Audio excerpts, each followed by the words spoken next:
Hello, everyone, and welcome to the CuppaChino Club's social TV channel. Join us as we move into a conversation about COVID-19, moving to level 3 in South Africa and the unintended consequences of the lockdown. Don't go away. We'll be right back.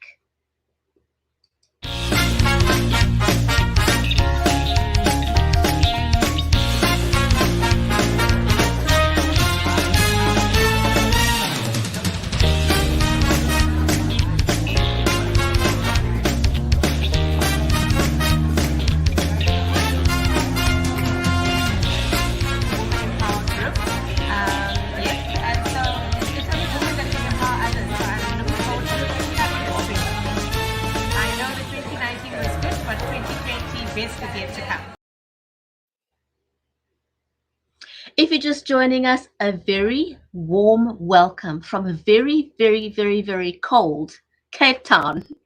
I'm your host, Bridgetti Banda, and my co-host is Viola Manuel. Viola, welcome to the show.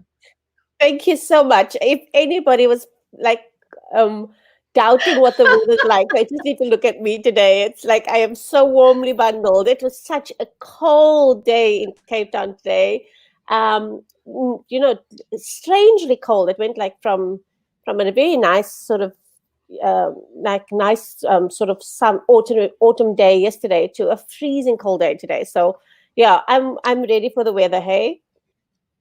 Oh my goodness, Viola. I literally climbed under a whole bunch of blankets this afternoon I felt like I was a frozen chicken and I needed to thaw. I was that cold. So a warm, hearty welcome to all of you on LinkedIn, on Facebook, on Periscope, on Twitter, on YouTube. Come and join us for the conversation. We are talking about COVID-19 and we're talking about the announcement by the president last night telling us that we are going to move down to level 3 from the 1st of June in South Africa. So for those of you who don't know, in South Africa, we were allocated 5 different levels of lockdown. And so on the 26th of March, we started full on lockdown for what felt like the longest time.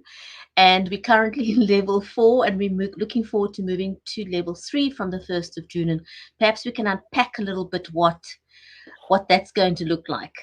Yeah. So I think there's lots of like little things that have come through, and you can see that the president's almost doing this little piecemeal, in my mind, sort of piecemeal, decisions in terms of certain industries. So the whole idea that business travel is now allowed, specifically in South Africa, I think has been a little piecemeal offering to the tourism industry. Because a lot of the hotels are saying, we are really suffering. We need to have an opportunity to move. We need to be able to start using our facilities again. So that's been quite interesting. And then, of course, I think the thing that I'm quite interested in is not the alcohol sales, but more the fact that you can now exercise at any time of the day. It's just something that initially those like the 3-hour window made no sense to me. But now, I think they learned from that experience, and now you can sort of exercise whenever you want. All the spaza shops, all informal trading's now allowed, which is great for those spaza shop owners. But then your sort of hairdressers, nail beauticians, those kinds of people are still not allowed to open. So, yeah, I think people were sort of expecting that most small businesses would be allowed to open, but they haven't been. No, they haven't been. So the other thing that will commence from level 3 is all types of construction will be allowed. And I think a lot of people were waiting for is all clothing sales, because there was such a thing as you could only buy a closed toe shoe during level 4. You could not buy an open toe shoe, regardless of your health challenges. Yes. But they were very specific about what you couldn't buy. Now you can buy all things. And I think for those who had appliances that broke down during full-on lockdown, you'd be happy to know that from level 3, all appliances, all household appliances can now be sold. And Yeah, I think anyone who's got animals is doing the happy dance. absolutely. Absolutely. My dog looks like a mop. It's just so, it's a shame, this poor thing. It's just he's so excited at the fact that we can go for our walks in the evenings now. And just being able to do that for him is a big plus for us. Yeah, so there's just a lot going on at the moment, but then again, Brigitte, it's not just about that industry, it's about all the related industries. So it's everybody along that value chain that is now going to be allowed to come out and work. So when we do think of hairdressers and nail salons, I can understand that those would still continue to be hotspots, because I don't know anybody that sort of goes into the hairdresser and within 5 minutes is sort of taken care of, and within an hour you're out of the hairdresser with your fancy haircut. You're sitting around, you're chatting to people, you're touching the same things. At least that's the experience of most of the hairdressers I've gone to. The same thing with nail salons, the same thing with beauty places. You are expected to sit and wait, and that's where that whole the The opportunity for gathering, yeah. the gathering spaces. And of course, it is a very social thing. Going to the hairdresser is a social In thing. You South spend the whole Africa it day is. It's not a in South it's Africa. not the kind of, yeah. Yeah, in South It's a Africa, it's a full day thing. You waiting for your hair to color to take, so you're sitting chatting to everybody, and I can understand that there are certain spaces, although the very nature of those places is to be sterile and clean, and there's a lot of water, but still, I can understand why those spaces are closed. With the spaza shop owners, you can now understand that a lot of people who are supplying those spaza shops now will be able to open. So I think that there's going to be a lot more economic activity under level 3, and so that's quite exciting. So a lot more people on the streets, a lot more people taking public transport to work. So lots of exciting things happening now in the country as we gear up for the 1st of June, when we'll actually move down to level 3. But Viola, the thing that concerns me is that it's not as simple as opening your doors and wham bam, you now in business. With this comes a whole new level of responsibility, because you need to prove that you can open up responsibly. You're going to have to monitor your staff every day. You're going to have to make sure that you're taking care of the clients that walk through the door, that you have all the safety checks and balances in place, because the last thing you want is for your business to be shut down for 14 days because you had a Absolutely. positive case on your premises. Absolutely. And the briefing of your staff is such an important thing. It's important to keep them motivated to continue to fulfill the measures that are required. So, you can't have a situation where, so I was explaining to you before the show, so I went out today to a nursery, and they were very happy to sanitize one of us in the car and check the temperature of one of us, but the other people, they didn't, she just didn't sanitize them. Of course, it was a blustering day. It was like raining, it was pouring. And I think she was just interested in getting back into this, the safety and warmth and dry conditions of her sort of security hut. But the point is that if you do not keep your staff on top of those security measures, the safety measures, you are going to find yourself in a situation where your store is going to close down for 14 days. And that's not anything that anybody can afford. And then there's the capital outlay, the cash outlay of having that thing deep cleans. Have a deep clean on your premises. So there's such a lot to do, and that's why I'm grateful that the president has given people this week to get all of those kinds of things sorted out, to consult with those who you need to consult with. We spoke about the liability issue, we spoke about waivers, we spoke about all those things, which a lot of our businesses don't necessarily think that they need to have, but they must have. I think we need to have Lisa back on the show. As well as, Before we get down yeah, to level 3, I think we need to organize with Lisa, and she needs to speak very nicely to her colleagues in the law firm, and see if we can get them back before we move down to level yeah, 3, so that people know the ins and outs of what, how they can open up safely.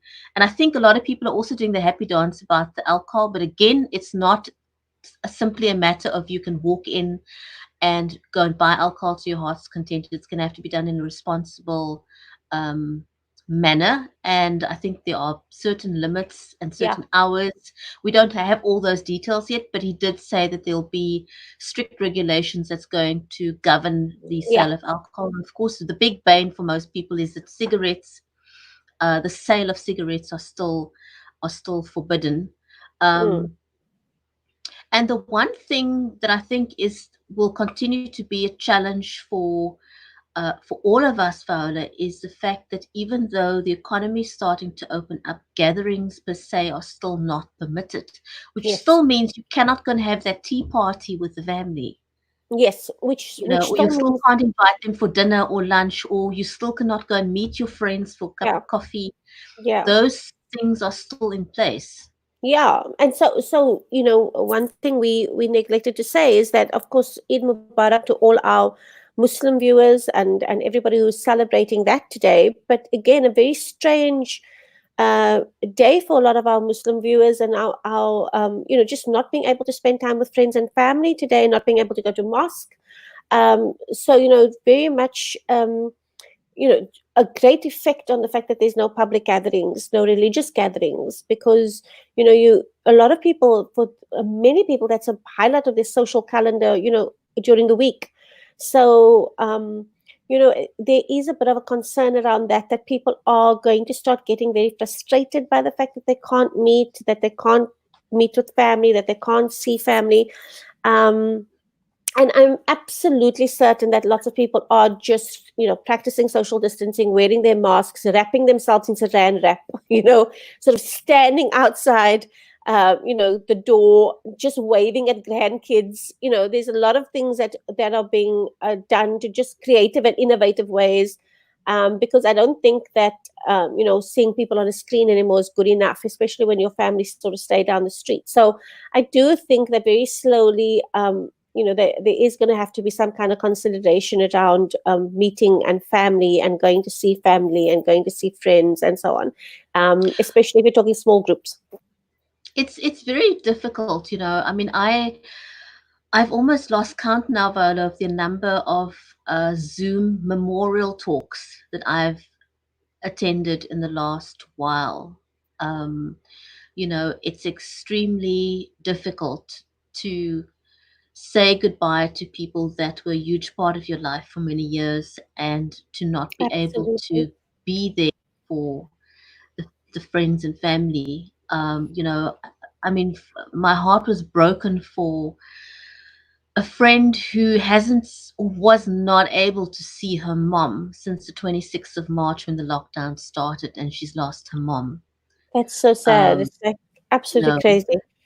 It's very, very sad. And it's always that balance. It's always that, constantly reminding yourself why we've engaged in the behavior that we've engaged in, why the precautions are there. But it still doesn't take away from the fact that when someone you love is really struggling and you can't be there, it's incredibly difficult. So I'm seeing lots of pictures, hearing lots of stories of grandparents actually sitting in cars, um, meeting, sort of down the street, you in your car and me in my car, and sort of sitting chatting with masks on, and sort of standing at the gate. And how many little birthday parties, grandkids' birthday parties you're missing, the 3-year-old birthday party and the 5-year-old birthday party where the kids just can't understand why grandma and grandpa aren't there.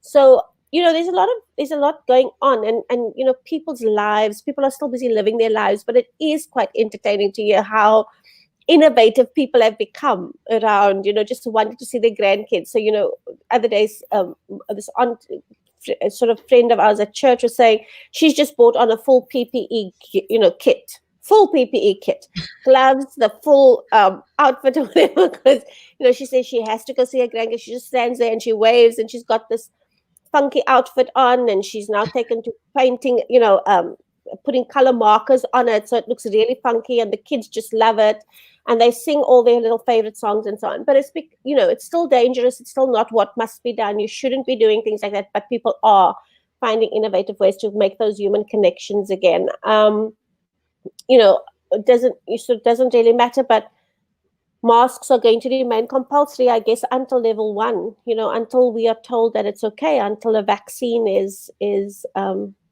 actually then sort of produced and made available to the public.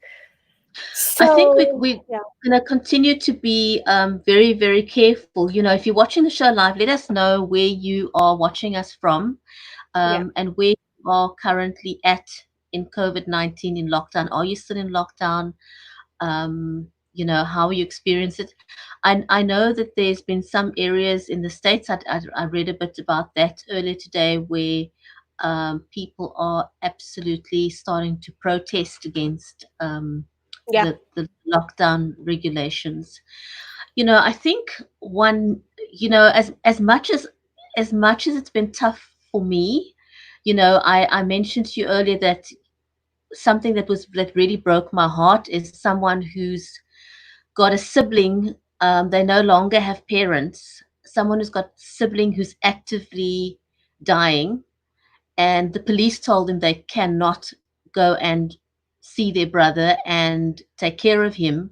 They have to wait until he yeah, dies. And hearing that it absolutely broke my heart, because mm, something doesn't feel right about that sort of thing. yeah, Um, yeah, for a police officer to make that call, and not a medical person, to me somehow doesn't sit well with me. That's my yeah, personal opinion. yeah, Um, I think one does have to proceed with caution, yeah, um, because for the greater good, it's going to be extremely harder on us if we suddenly see a massive surge and we have to go back to full lockdown. yeah. It is going to be That's harder. It's going to be really, really harder. going to be harder. But I also think there's the spirit of the law, and then there's the letter of the law. Sometimes you also have to understand the difference between those two things.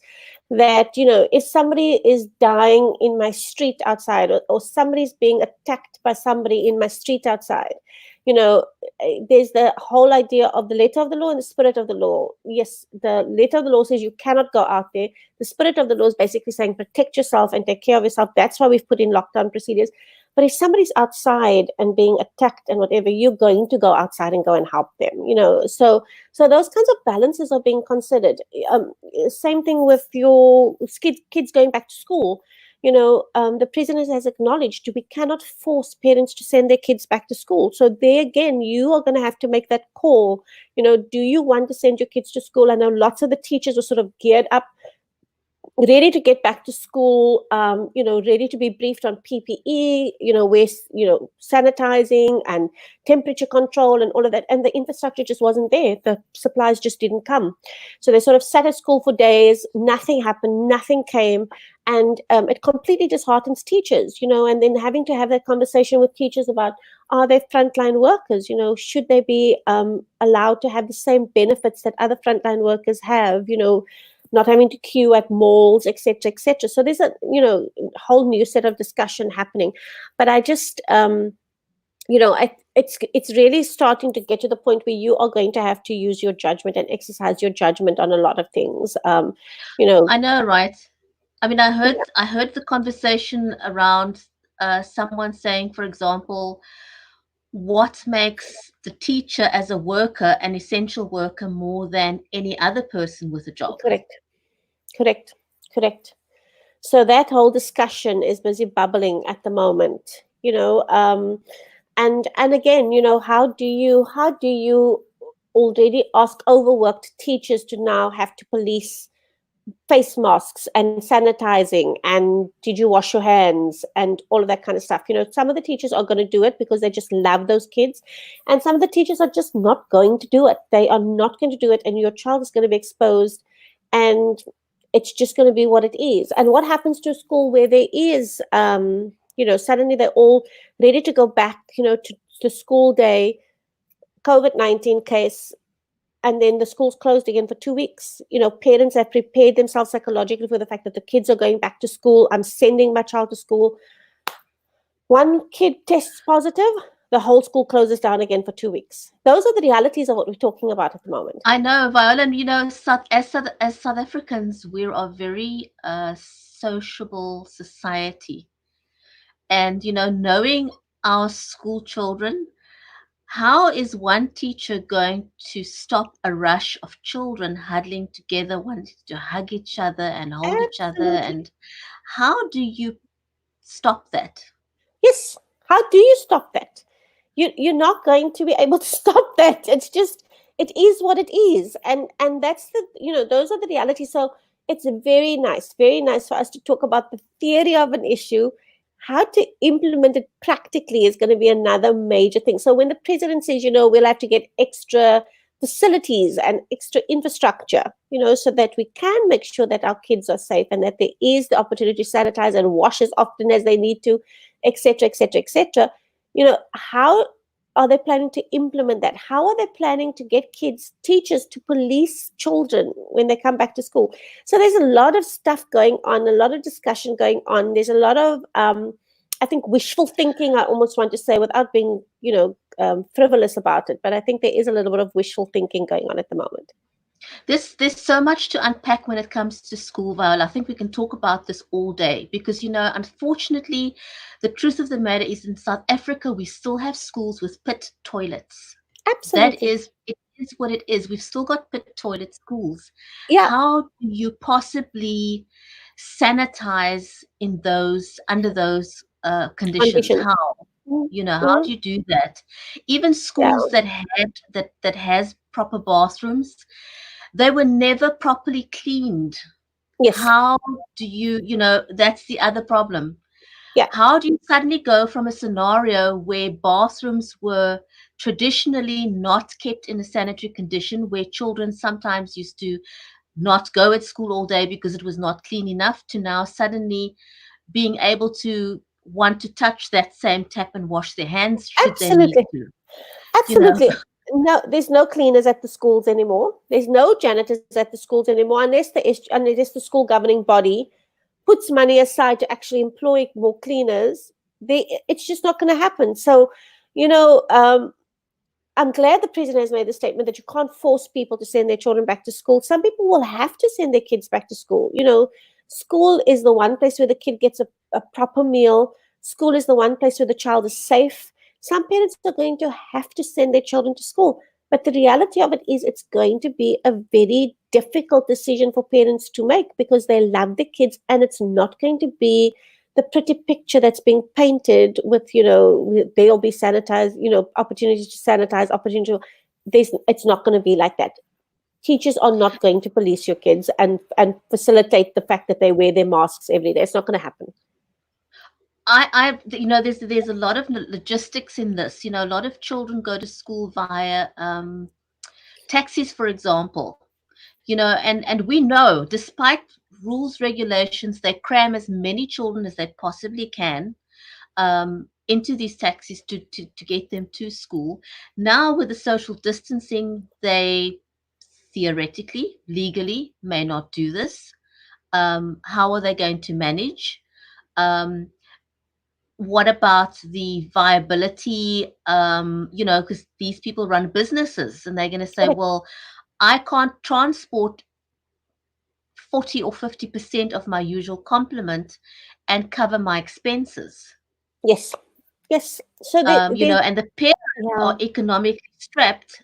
They're not in a position to pay double to subsidize the situation the taxi drivers find themselves in. So there's a lot of logistics that need yeah, figuring out.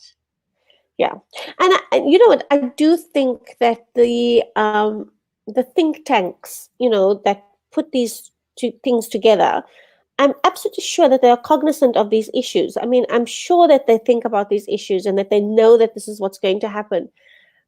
But I also know that they are being pushed to make decisions. How do we open the economy? How do we take care of our kids and their education? That's why, in every conversation, Bridgetti, that you and I have about this topic, I just come to respect more and more the work that's being done by government and other, the officials, all three spheres of government. I've come to respect what they do. I will state it categorically, there's just absolutely not enough money for me to ever want to be in their shoes. I, just want to basically acknowledge the fact that I'm sure these people are not seeing their families. They're busy putting the country ahead of everything else and trying to do the best that they can under the circumstances. So, it's easy for us to sit where we do and make all the comments that we do. I'm sure they are cognizant of it. It's just you really do have to make decisions, and there's the opportunity costs, and you sit and toss up what can be done and what can't be done. And I think they're just trying to do the best under the circumstances.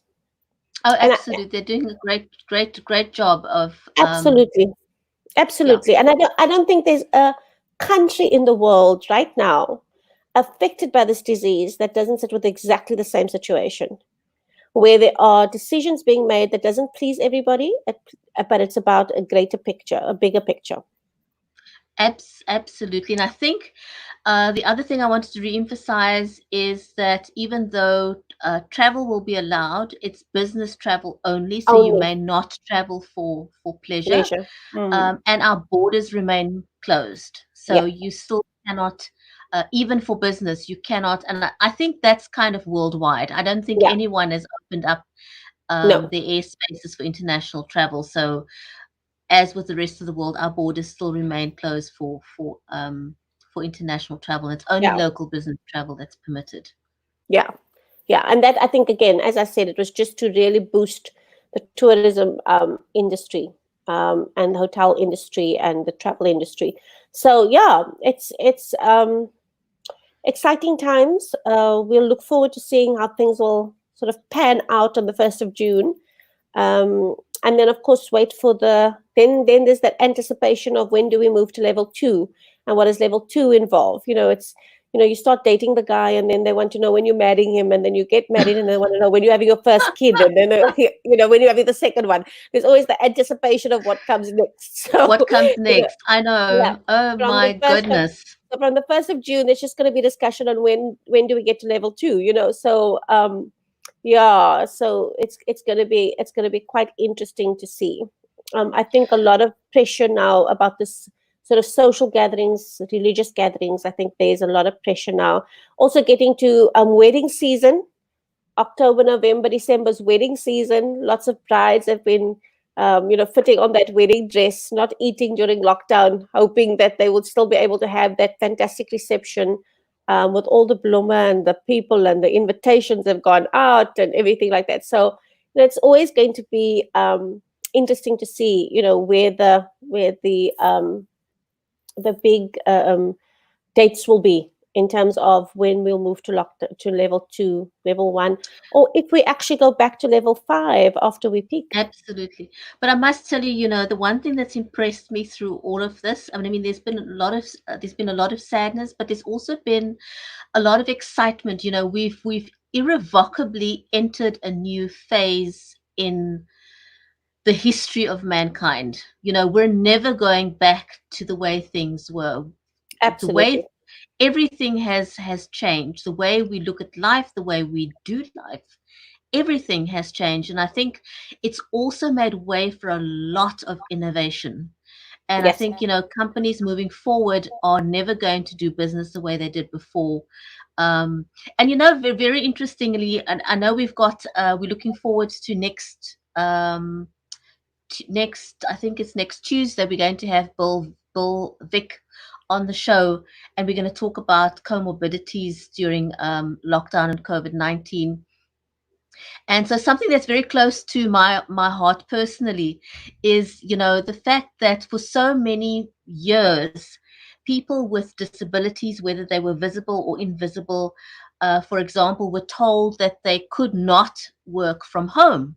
And a lot of people lost their jobs if Mm, they, for example, had some form of disability because the corporate space demanded that you have a bum on the seat, that you physically be there, that you physically have a manager that watches your every move yeah. for your working hours, that your job absolutely cannot be done. And so people with disabilities lost their jobs. Mm, And along comes COVID-19, and hey, presto, yeah. suddenly your job that you lost can now be done from home. So, wow, And there's and a yeah, lot to unpack. there is just like so much that you can sit and giggle about, when you're having a more, lighthearted moment. But there's a lot for us to talk about. I'm going to sort of watch it with bated breath, because already people are all, sort of just anticipating going back to old behavior. And this crisis has actually created an opportunity for change. It's the Absolutely. perfect opportunity for change. And Reboot. yeah, just a whole opportunity to reboot, and to look at things differently. And it's going to be very sad if CEOs and executives have just lost the ability to be visionaries and see the advantages and the opportunities that this situation has created, and how it's actually, there is the opportunity to pivot. you know Yeah. do it, invest in it, and allow yourself to actually be, um, when we do get to level one, where everybody's allowed to go back to work, that is a new phase for your business in terms of business growth. So we'll see. It's exciting stuff. Absolutely, it is. And we out of time. Thank you to all of you who have joined us, and thank you to all of you who will be sharing this. And we shall see you back again tomorrow. Viola, is anything else you wanted to say before we No, end? no, just yeah, we'll see you all tomorrow, at 3. And yeah, have a good evening. Have a very good evening. Hi, And hello Mitch. to Mitch as we say goodbye. Thank you. Take care, everyone, and don't forget, please be safe, whatever you're doing. Take care and goodbye till tomorrow. Bye.